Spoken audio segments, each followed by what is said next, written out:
Morning to all of you. Ninth class में हम Euclid geometry के बारे में बात कर रहे थे।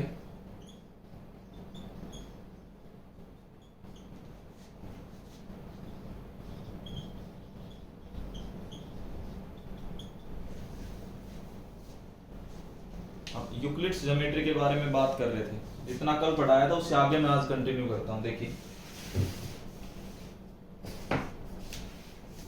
इससे आगे जितना कल बताया था लास्ट प्लेफेयर एक्सियोम था, उससे आगे एक बात आती है कि स्टेटमेंट, कि what is statement, define statement. Mathematically a sentence which is either true or false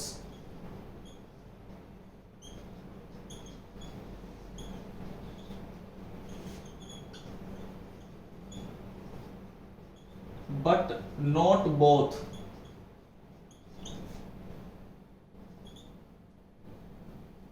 which is either true or false but not both। ऐसा सेंटेंस जो कि या तो ट्रू होगा या फॉल्स होगा बट बोथ नहीं होगा। जैसे कि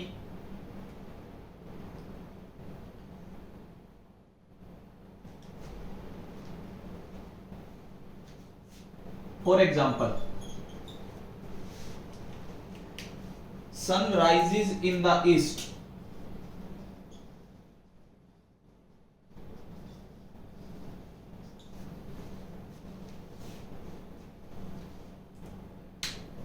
ये जो है ये एक ट्रू सेंटेंस है। अगर ये ट्रू सेंटेंस है तो इसका मतलब ये स्टेटमेंट है।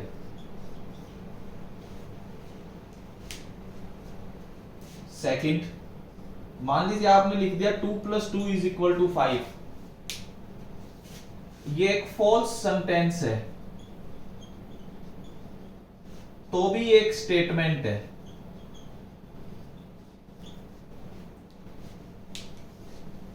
अब आपने लिख दिया, मान लो कार्तिक इज टॉल।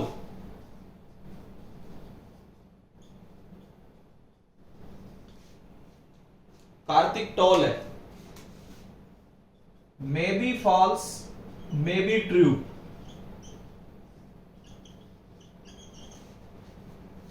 हो सकता है कुछ बच्चों के लिए कार्तिक की हाइट कुछ बच्चों से ज्यादा हो सकता है कुछ बच्चों से कार्तिक की हाइट कम हो, तो ये ट्रू भी हो सकता है, फॉल्स भी हो सकता है। इसका मतलब ये बोथ आ गया।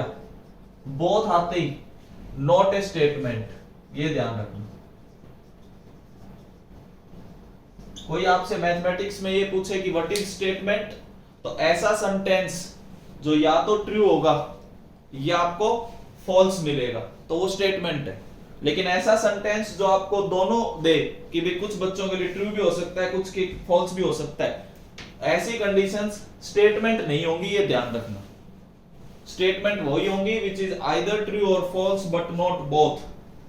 बोथ नहीं होंगी, या तो वो ट्रू होंगी या वो फॉल्स होंगी, कि वो बोथ का काम नहीं करेंगी। तो अगर आपसे कोई स्टेटमेंट पूछे तो ये स्टेटमेंट है।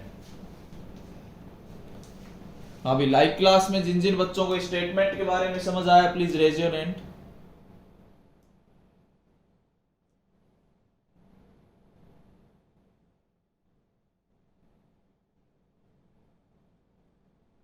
Very good. देखिए,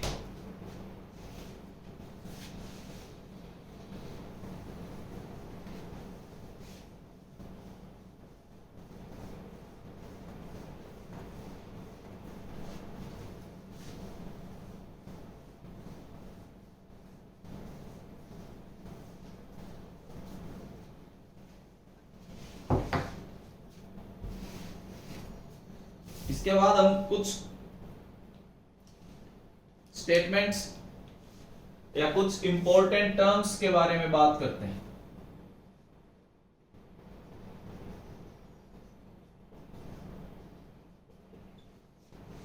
कि क्या क्या इंपॉर्टेंट टर्म्स होंगी, ये आप लिखते चलेंगे।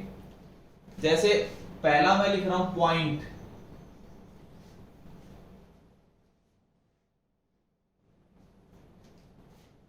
इट हैज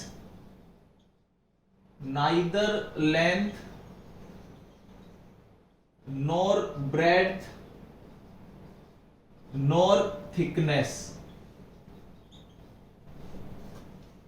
ना इसकी कोई लेंथ होगी, ना ब्रेड्थ होगी, ना थिकनेस होगी।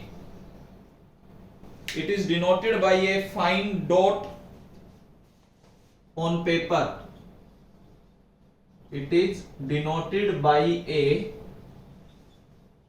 Fine dot on plain paper.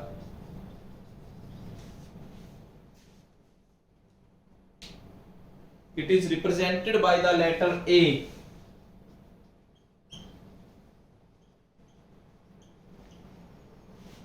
Any letter, किसी भी लेटर से आप रिप्रेजेंट कर सकते हैं। For example A। पॉइंट के बारे में आप डिटेल्स नोट करते चलेंगे। जैसे ये एक प्लेन पेपर है, इस प्लेन पेपर के ऊपर कहीं भी एक डॉट कर दिया मैंने, ए, ये एक डॉट है और ये पॉइंट को रिप्रेजेंट करता है। तो आपसे अगर कोई एक नंबर में पॉइंट के बारे में पूछे तो आप ये सारी डिटेल लिख के आ सकते हैं कि वो कहे कि देखो ये पूरा चैप्टर 2 या 3 नंबर में ही आता है फाइनल पेपर में, ठीक है, लेकिन कुछ भी पूछा जा सकता है। जैसे प्लेफेयर एक्सियोम, पोस्टुलेट्स, एक्सियोम्स कि राइट एनी 4 पोस्टुलेट्स या राइट 5th पोस्टुलेट, या प्लेफेयर एक्सियोम्स क्या एक एक नंबर में, जैसे अभी मैं डेफिनेशन लिखवा रहा हूं, या स्टेटमेंट पूछ सकता है कि क्या स्टेटमेंट होती है, क्या डिफरेंस है स्टेटमेंट और सेंटेंस में। तो ऐसी कुछ चीजें आपने ये नोट्स बनाने बस इस चैप्टर में, और कुछ नहीं है इसमें, थ्योरेटिकल है पूरा चैप्टर। सबसे पहले मैंने पॉइंट के बारे में आपको लिख के दिया है, ये सारा आप नोट करते चलेंगे। मैं फिर बता रहा हूं ये चैप्टर आपके मॉड्यूल में नहीं मिलेगा क्योंकि कंपटीशन से बाहर होता है ये चैप्टर।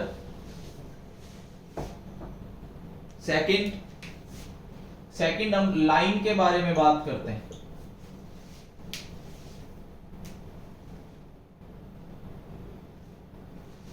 जैसे if we fold a piece of paper,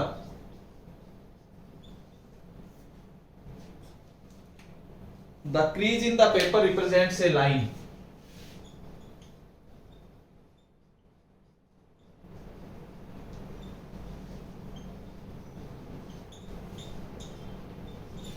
आप करके देख सकते हैं प्रैक्टिकली कि अगर आप पेपर को फोल्ड करें तो जो क्रीज बनती है वो क्रीज एक लाइन आती है। मैंने जस्ट अलग अलग टाइप की डेफिनेशंस होती हैं, किसी मैथमेटिशियन ने ये डेफिनेशन दी तो किसी ने कुछ और definition the.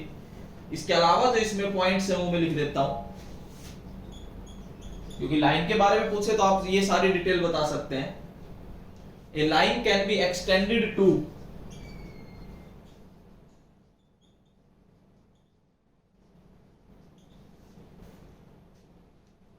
any length on both sides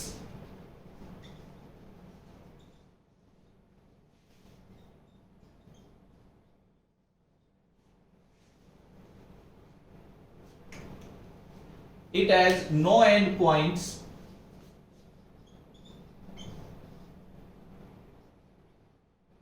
जो मैं पॉइंट्स लिख रहा हूं ये सारे लाइन के बारे में आप लिख सकते हैं अगर लाइन के बारे में पूछे तो। A line has no breadth,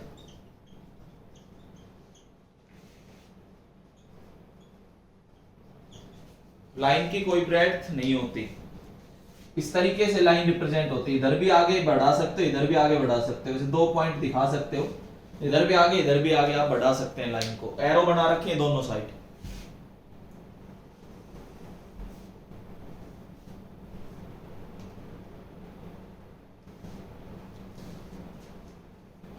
अब आप एक चीज अगर ध्यान से देखें तो ए और बी दो गिवन पॉइंट से पास होने वाली केवल एक लाइन होगी। इसको भी मैं लिखवा देता हूं। देयर कैन बी एग्जैक्टली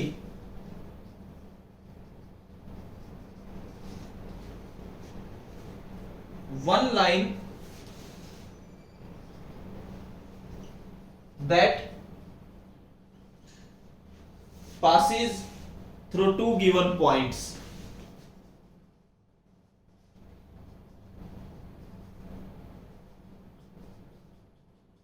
दो गिवन पॉइंट से पास होने वाली केवल और केवल एक ही लाइन मिलेगी आपको। एक से ज्यादा लाइन दो गिवन पॉइंट से पास नहीं हो सकती। तो ये सब कुछ अगर वो लाइन के बारे में पूछे तो आप बता सकते हैं। इसके बाद हम लाइन सेगमेंट, थर्ड टर्म पढ़ते हैं, लाइन सेगमेंट।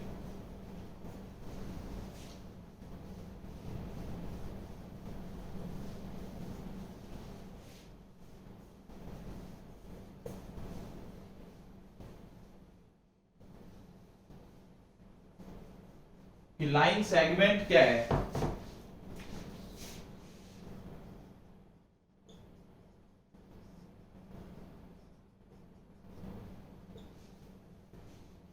थर्ड जो है वो है line segment.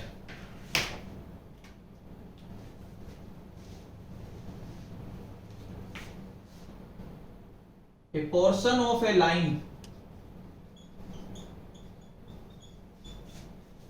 is known as line segment।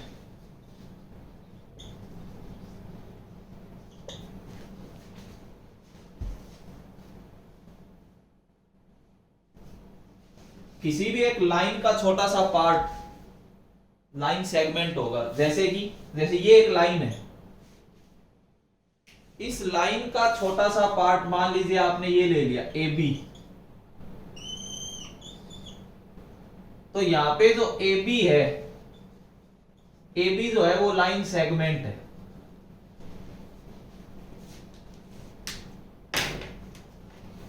अब लाइन सेगमेंट के बारे में अगर आप देखें, a line segment has two end points.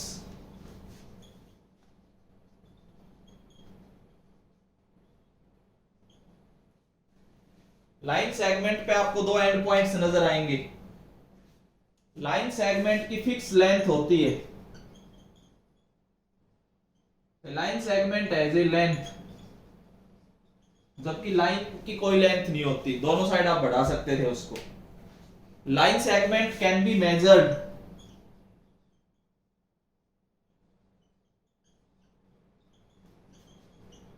आप लाइन सेगमेंट को मेजर कर सकते हैं।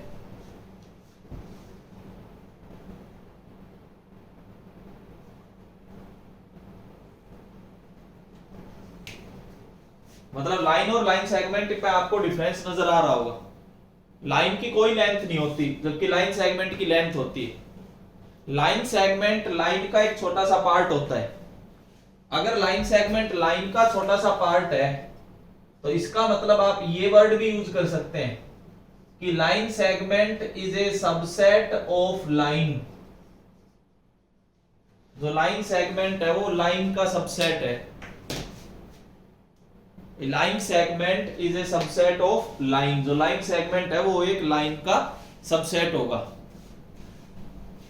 तो ये सब चीजें आपने लाइन सेगमेंट के बारे में लिखनी है अगर वो लाइन सेगमेंट की बात करें तो। इसके बाद अगला पॉइंट देखिए, रे। फोर्थ नंबर पे आप लिखेंगे रे।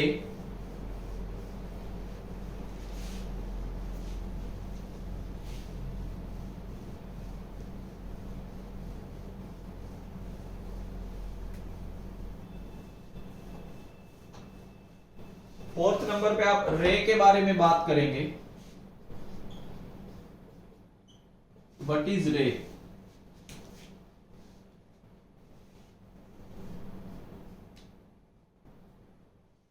A line segment A B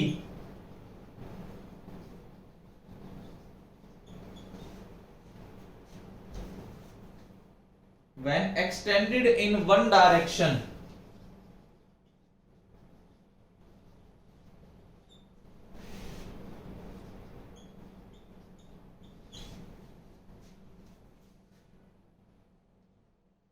is called ray।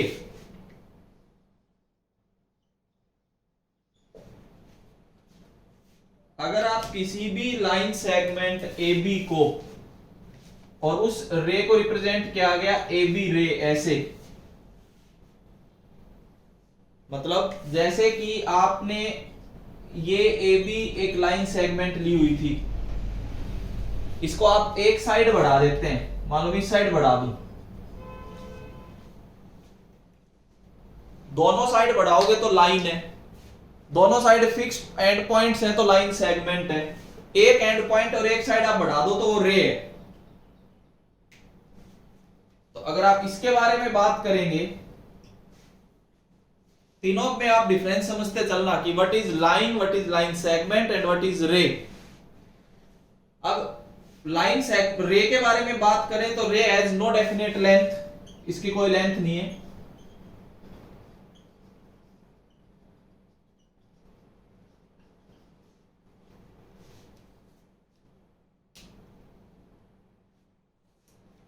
A ray has one end point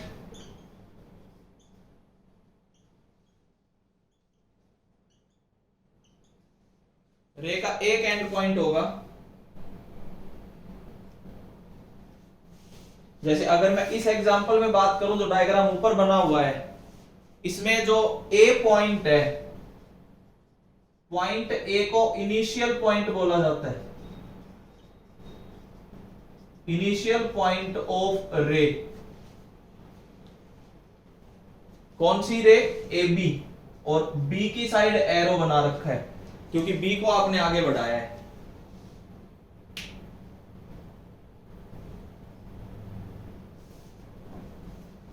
तो ये तीन चीजें मैंने आपको समझाई अभी पॉइंट के अलावा। लाइन सेगमेंट और रे, तीनों आपने याद रखना है।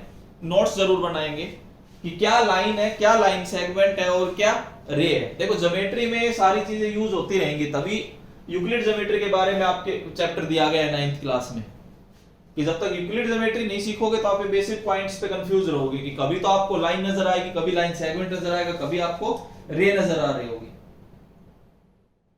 तो ये सब बातों का आपने ध्यान रखना है।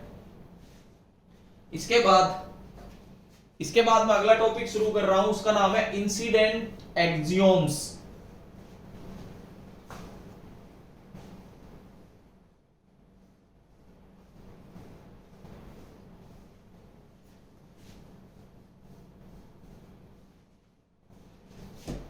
इंसिडेंट एक्सियोम्स अगली हेडिंग रहेगी, इंसिडेंट एक्सियोम्स। एक्सियोम्स मैंने आपको कल बताया था, universal truth need not to be prove. First incident axiom,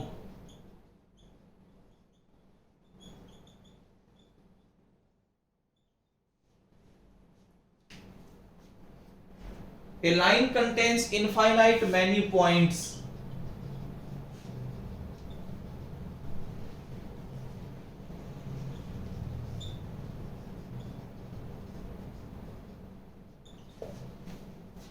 इसको फर्स्ट इंसिडेंट एक्सियोम बोला गया। हाँ ये ट्रू कंडीशन है। देखो ये एक लाइन है, दोनों साइड एरो है, इसका मतलब लाइन है। इस पे देखो कितने ही पॉइंट्स हैं, ऐसे चलते ही रहेंगे। There are infinite many points, इसको बोला गया incident first axiom. Second incident axiom,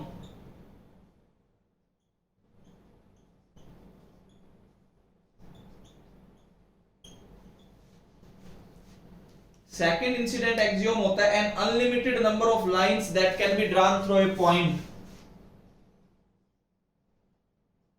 An unlimited number of lines that can be drawn through a point। एक पॉइंट से आप infinite number of lines draw कर सकते हैं। देखिए क्या मतलब है, जैसे पॉइंट है, इस पॉइंट से आप कहो उतनी लाइन ड्रा हो जाए, ये लीजिए, जितना आप मन करें उतनी लाइन ड्रा कर सकते हैं। पॉइंट एक ही है, इस पॉइंट से देखो कितनी ही लाइन आप ड्रा कर सकते हैं। इसको बोला गया सेकंड इंसिडेंट एक्सियोम। अब इन चीजों का प्रूफ कोई है? प्रूफ नहीं है इन चीजों के, प्रूफ नहीं है, तभी तो वर्ड एक्सियोम यूज किया गया है। ऐसे आपके पास 4 इंसिडेंट एक्सियोम्स होते हैं। नोट जरूर करते चलेंगे, पेपर में कई बार यही आ जाता है सीधा, ये 2 नंबर में एक ही क्वेश्चन आ जाए, राइट 4 इंसिडेंट एक्सियोम्स। अब आपने 4 इंसिडेंट एक्सियोम्स लिख के दिखाने होंगे फिर ये।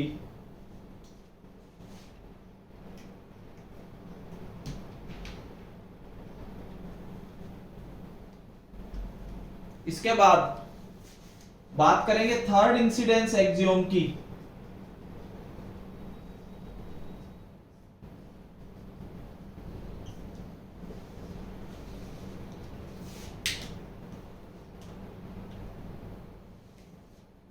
जो अभी थोड़ी देर पहले भी लिखा था मैंने, जब मैं लाइन पढ़ा रहा था, वही थर्ड इंसिडेंस एक्सियोम है। क्या? Given two distinct points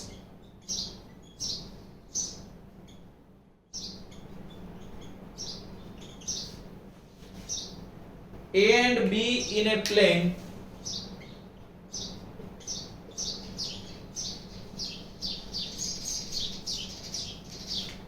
there exists one and only one line containing them.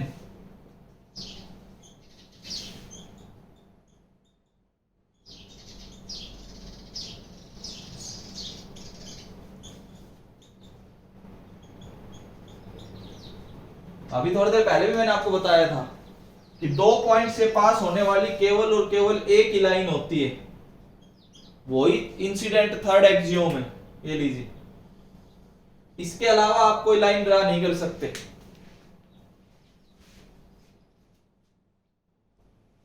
ये थर्ड इंसिडेंट एक्सियोम है। एक और बचा है फोर्थ, वो भी लिख देता हूं। चार इंसिडेंट एक्सियोम्स लिखवा रहा हूं मैं, चारों आपने याद रखने।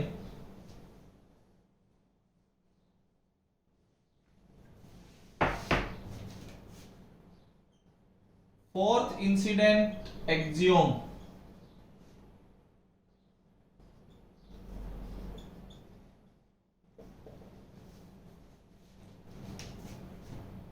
two lines may or may not have common point.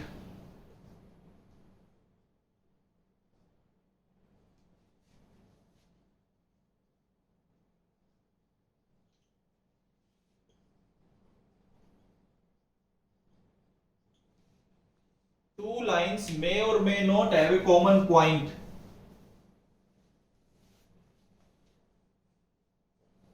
इसका मतलब समझिए कि देखिए, ये दो लाइन मैंने ली, एक L1 और एक L2, इनका तो एक कॉमन पॉइंट है ये रहा।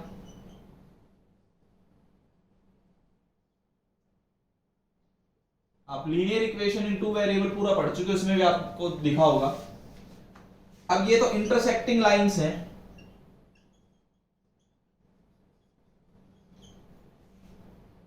लाइन का मतलब दोनों साइड आपको एरो मिलेंगी ऐसे। अब हो सकता है दो लाइन में ऐसी बना दूं,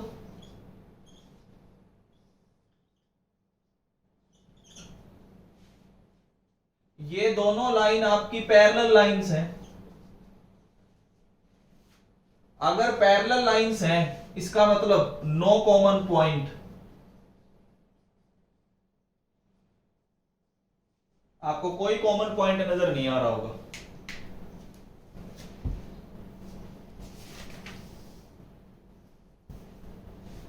ये आपके पास चार इंसिडेंट एक्सियोम्स हैं जो मैंने अभी लिखवाए। ये सब एक्सियोम्स हैं, इसका मतलब हम जब भी आगे ज्योमेट्री शुरू करेंगे तो उसमें हमें ये चीजें प्रूव करने की जरूरत नहीं होगी कि कोई पूछे कि सर ये पैरेलल लाइंस क्यों नहीं इंटरसेक्ट करती, कोई पूछे कि सर इंटरसेक्टिंग लाइंस ही क्यों इंटरसेक्ट करती हैं। इसका मतलब ये सारे के सारे एक्सियोम्स हैं। ज्योमेट्री तब पढ़ पाओगे जब आप इनको एज्यूम करके चलोगे। ये यूनिवर्सल ट्रूथ है, ये तो एज्यूम ही करके चलना है कि हाँ ये ट्रू है। ये सब आपके पास फोर इंसिडेंट एक्सियोम्स थे। इसके बाद हम बात करेंगे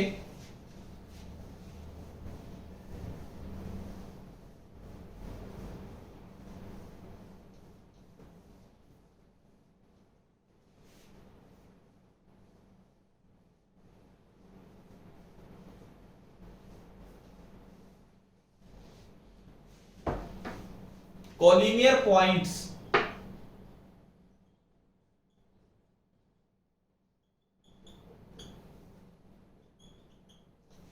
ये भी आपने पढ़ा है। इफ थ्री और more than 3 points are said to be collinear,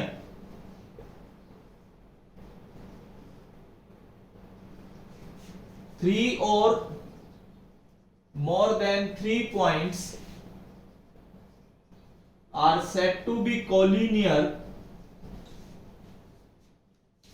if they all lie on same line.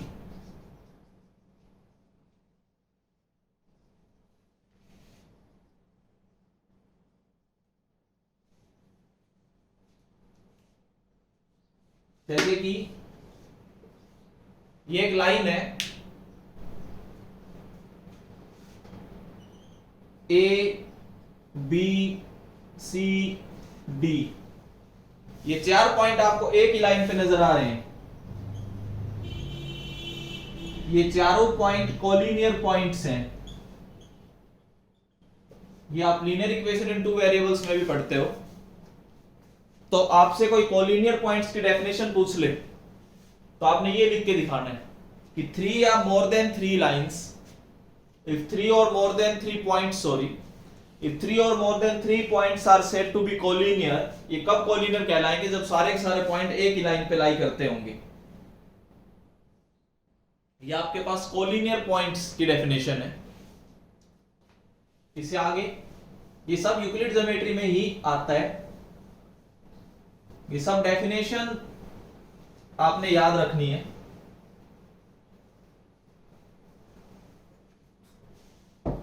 इसके बाद आता है concurrent lines.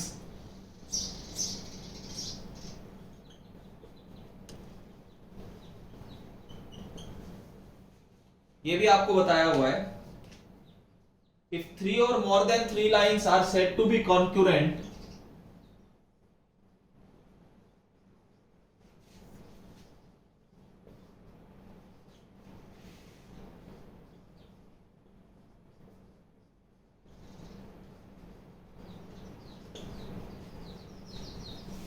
if there is a point which lies on all of them, if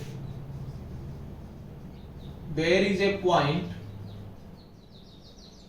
which lies on all of them, जैसे मैं 2 diagram बनाता हूं आपके आगे।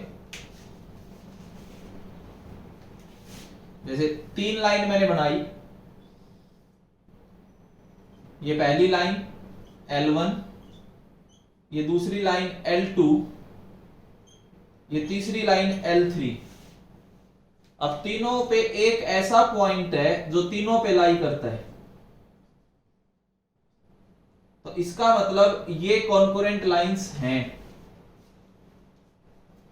अब कोई बच्चा हो सकता है लाइन ऐसे बना दे, ये L1 लाइन, ये L2 लाइन, ये L3 line. There is no common point. आप ध्यान से देख सकते हैं, इसमें आपको कोई भी कॉमन पॉइंट नजर नहीं आ रहा। अगर कॉमन पॉइंट नजर नहीं आ रहा तो इसका मतलब नॉट कॉन्करेंट लाइंस, ये लाइंस कॉन्करेंट नहीं है। कॉन्करेंट लाइंस तभी नजर आएंगी जब भी आप बोल पाओगे, तब उन पे एक कॉमन पॉइंट जरूर हो, और कम से कम कितनी लाइन हो? 3 या 3 से ज्यादा लाइन के बारे में बात करनी है। इधर वाला जो डायग्राम है कॉन्करेंट लाइंस का, इधर वाला जो डायग्राम है कॉन्करेंट लाइंस का नहीं है। तो ये सब आपने ध्यान रखना है कि what are concurrent lines, collinear, ये सब चीजें आपने दिमाग में रखनी। इसके बाद एक हम प्लेन की डेफिनेशन और समझाते हैं।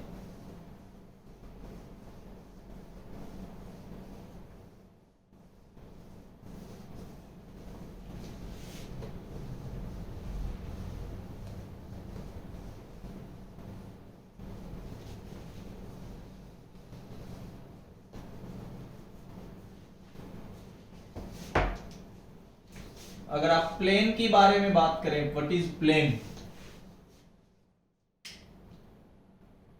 It is a flat surface. इसकी डेफिनेशन तो ये होती है,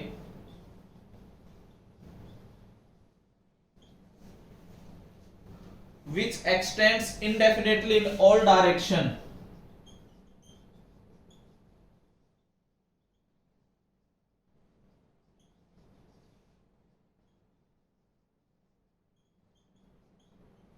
जैसे ब्लैक बोर्ड आपको नजर आ रहा है, जैसे आपकी नोटबुक का पेपर, वो भी एक सरफेस है। वो एक फ्लैट सरफेस है जिसको आप किसी भी डायरेक्शन में आगे बढ़ा सकते हैं, वो सारा प्लेन होता है, जैसे ये एक प्लेन ही है। अब एक्चुअल में प्लेन में केवल दो ही डायमेंशंस होती हैं, इसीलिए इसको 2D भी बोला जाता है शॉर्ट में।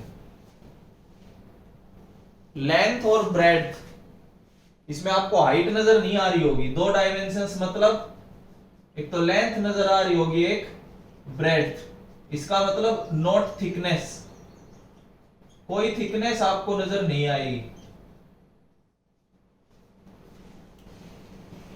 तो ये सब 2D है। जैसे आप पेन यूज कर रहे होंगे, मार्कर, ये 3D है, 3D। इसमें लेंथ भी है, ब्रेड्थ भी है और थिकनेस भी है। लेकिन जब आप पेपर की बात करें जिस पे आप लिख रहे हैं, वो 2D है, उसमें लेंथ और ब्रेड्थ, उसकी थिकनेस नेग्लिजिबल होती है। तो वो एक प्लेन है, उसको चारों डायरेक्शंस में किसी भी साइड आप बढ़ा सकते हैं, वो सब आपका प्लेन का पार्ट है। तो ये सब 2D की बात होती है। अगर मैं इस पे कुछ पॉइंट्स लिखना चाहूं प्लेन के बारे में, तो पहला point, through 3 non collinear points. कैसे पॉइंट्स? नॉन कोलिनियर होने चाहिए। Through 3 non collinear points, one and only one plane passes.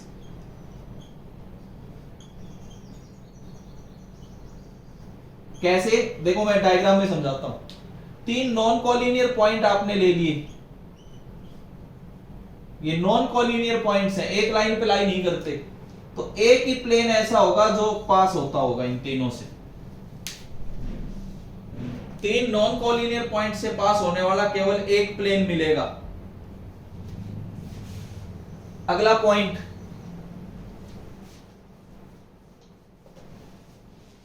इसी का सेकंड पॉइंट।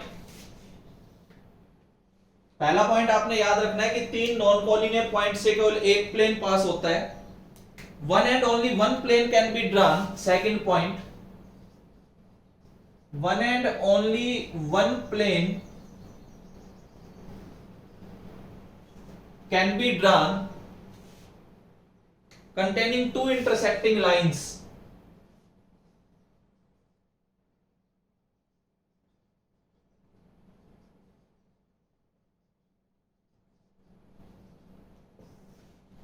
दो इंटरसेक्टिंग लाइंस से पास होने वाला केवल एक ही प्लेन मिलेगा आपको। जैसे दो इंटरसेक्टिंग लाइंस हैं, ऐसा कोई और प्लेन नहीं होगा जो इन दो लाइंस को कंटेन कर पाए, ये ध्यान रखना।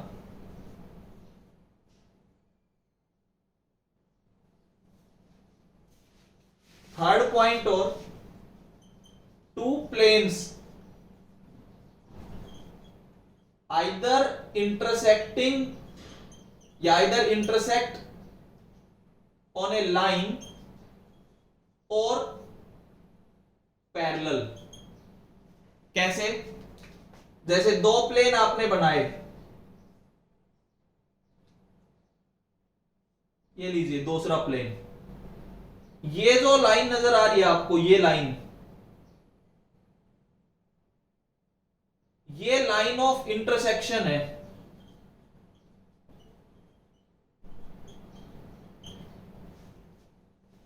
ये दो प्लेन आपको नजर आ रहे होंगे, एक ब्लैक कलर से बनाया, एक ब्लू कलर से बनाया है। जैसे नोटबुक को आप फोल्ड करो, ऐसे नोटबुक को अगर आप देखोगे, एक पेज ऐसे इसको वर्टिकल कर दो, तो आपको एक लाइन नजर आ रही होगी बीच में।